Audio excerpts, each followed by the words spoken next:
w sprzęcie dla najlepszych. Wejdź na groundgame.com.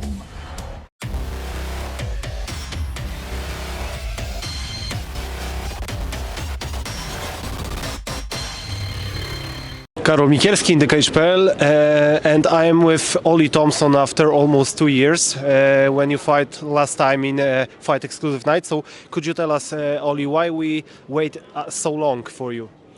Yeah, a combination of things. Obviously, I had a fight with Sergey Karatanov that I lost, but it's a big fight for another title, so it was an exciting fight. I didn't have the fight lined up here, so I took this, and after obviously I didn't win the fight. And then I began training again straight after, and then soon after that wrestling, I damaged my ligaments in my knee, so I had to have surgery. So the surgery put it off. I mean, myself and FEN have had a few fights agreed, or almost, in that time before my operation, and we were going to do it. And a few times, a few problems with opponents, but not problems from myself and not problems from FEN, just problems outside of our control. You know, with opponents and stuff like that, different opponents to the one we got to have now, and it just didn't work out. You know, there's a lot of different moving parts that can go wrong in making these fights. So it's just how it's been. We wanted to get me back the next show after I beat Shimon. The plan was originally to come back the next show. That was what we wanted to do. So 2 years, almost 2 years, is not ideal. It's not what we wanted, but it happens, and it's nice to be back. Fight Exclusive Night did not take the belt from you. Yeah, we spoke with Paweł Jóźwiak, and he said they wanna wait for you and they wanna something like confirm the next title fight. So could you tell me, did you spoke with anybody before when they want to take you on a card, when you wanna fight? Why they don't take a belt? Yeah, because I remind one thing, they always saying after 1 year, if you're not fighting, they taking the belt back, yeah? Well, first of all, yeah, that is true. First of all, I would assume, I haven't spoken to Paul about this specifically, like the reasons why he didn't, but Paul knows from our conversations that I didn't not come back because of a lack of trying. I wasn't not willing to come back. You know, I said yes a few times, and he said yes a few times as well. So he knows I tried to. He knows my intention was to. So it wasn't like I was just like not coming back. So it's not about the relationship. So Yeah, the relationship was good. We both were trying to do it, so it wasn't no problems at all. It was just the opponents' situations were changing along the way. You know, we couldn't. We had a few different opponents that didn't come through and didn't end up fighting here or moved on. Now Shimon Bay was in a great position to fight for the title again, but straight after isn't so good, you know, for MMA sense, you know, straight after the fight, because it doesn't make, it's just, you know, Shimon's a great fighter and a great rematch, even straight after, but the fight has to excite me for me to prepare in the right way, and it wouldn't excite me the same way straight after. Motivation. Yeah, do you understand? Yeah. So there was no problems, and after this time. And then I injured my knee. When I injured my knee, I actually had the contract for the fight at FEN ready to go. Yeah. And I just hadn't signed it yet. And I injured my knee, and I spoke to Paul, or from myself and my manager, and we just we said, you know, really devastated because it's a big injury, and sometimes you don't come back at all or a long time. So I said to Paul, look, I don't want to hold this division up. So if you would like, you can take the championship back. Oh, right. I said this. This is me saying it. No, I want the belt. I want the title, but I want to make sure that I'm not stopping. You want to play for play, yeah. And I'll happily come back when I'm ready and fight. And you know, I really appreciated everybody in Power and everybody's support, because his response was, Oli, we've tried to make this happen. We want you as champion, and we will wait. And we waited and waited. And when Shimon wins the interim belt. Yeah. Was that November? I think so, but I'm not sure. Yeah. To be So honest. one of the shows at the end of last year, the proposal was for me to fight him there, so it wouldn't have been interim, to not have an interim. But my knee wasn't quite where I wanted it to be for that. It was getting there, but it's close. And I don't want to take too much risk. I want to get it right. It's a hard fight. You know, it's a hard fight. These are good level guys. So they made the interim belt, which I think he's been trying not to do. I know he may have been frustrated with that, maybe the company may have been frustrated with that. I understand, but I have to make these decisions. This is just. I have to make the right decisions for myself. This is how it has to be. Okay. So we have Shimon as the interim belt holder, and also #1 contender to fight to get the title after me and Mikhail fight tomorrow night.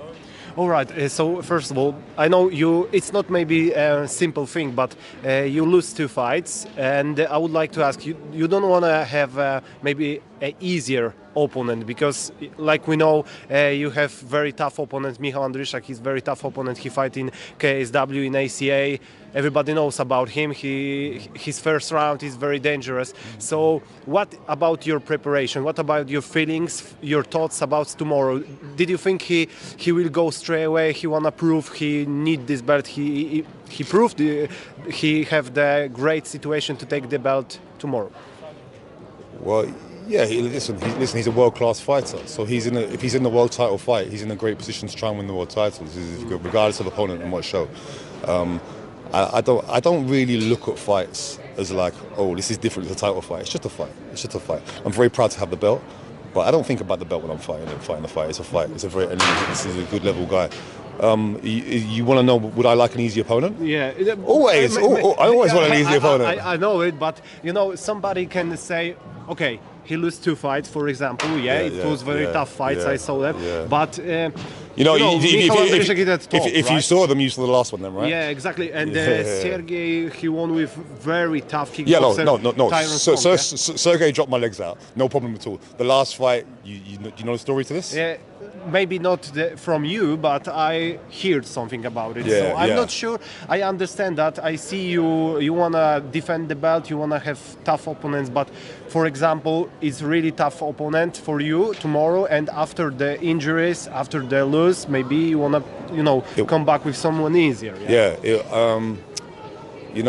It's, as we said, it's getting the right balance between, easy fights for more money is good for anybody. But having said that, I've had a lot of fights. I've been fighting for quite a long time now. I'm not new. I'm not a young fighter anymore. So I have to get the right balance between easy fight, but also I have to be motivated and hungry for the fight. And I'm not going to have another 20 fights. I don't know. I may have another 10 fights, but I'm not going to have another 20 fights. So each fight has to be important. And they've been waiting for me. I'm going to go out and give them a big fight. They've only had 20 seconds of action from me so far. So they deserve a little bit more. I think we're probably going to get more. We can't do that every time. I would be very happy if we did that every time. Okay. You prepare something special for Michał tomorrow? I just prepare myself the best way I can before my injury. And also the injury gives me the opportunity to mentally refresh myself and to be hungry again. I was hungry anyway, but to be fully hungry again. And so no, it's not so special. It's not so special for Michał because I fought lots of high-level opponents before, and I have to fight the best way I can fight. And even though I'm a veteran, I still have lots of ways to fight that I don't always show in the fight. And I like to explore that more.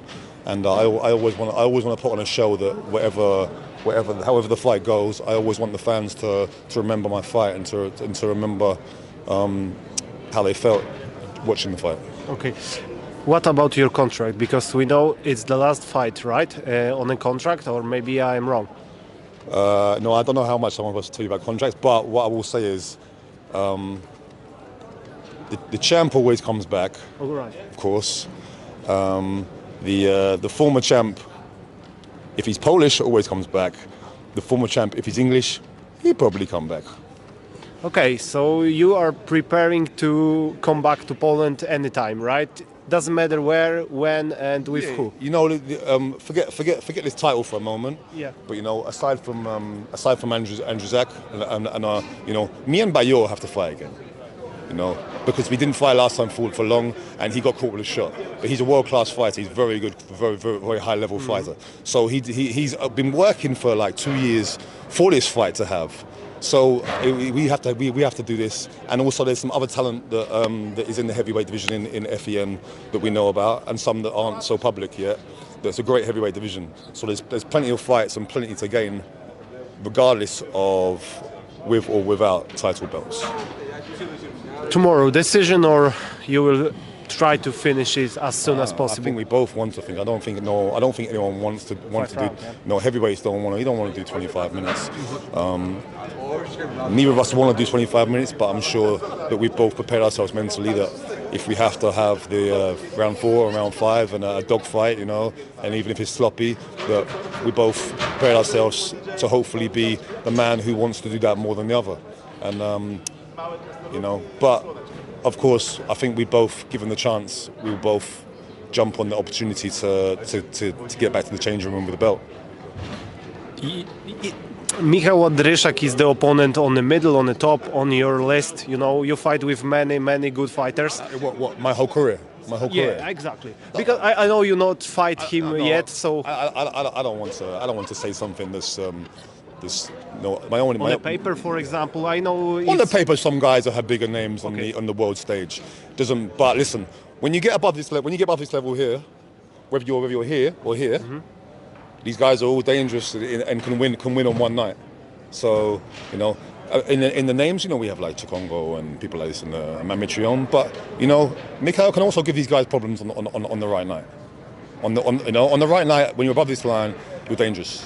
You know, and these guys are dangerous, right? So does that make sense? I don't need to rank them. Because on one night this guy beats this guy, on one night this guy beats this guy, and so on. So. If someone could say about your fight tomorrow, it's a lottery. You are right with that? Because, like you said, you have opponents and you can win, you can lose. It's not really easy to say, okay, tomorrow I will try to knock him out, submit him. You know, if you look at me and Mikhail in terms of our careers, both very good careers, very strong careers. But if you look at our record and how we go, we're both capable of very big performance. But sometimes both can be a bit unpredictable. So it's a lot of fun, and yeah, I guess it's more of a lottery in this way. But if we both turn up and show our quality, then what you'll get is probably a very exciting and very short fight. So listen, it's a top level fight. It's a top level opponent. Yeah, I get it. Oli, thank you very much. Go rest. See you tomorrow. I hope you are well and healthy. Thank you very much. Thank you. Thank you.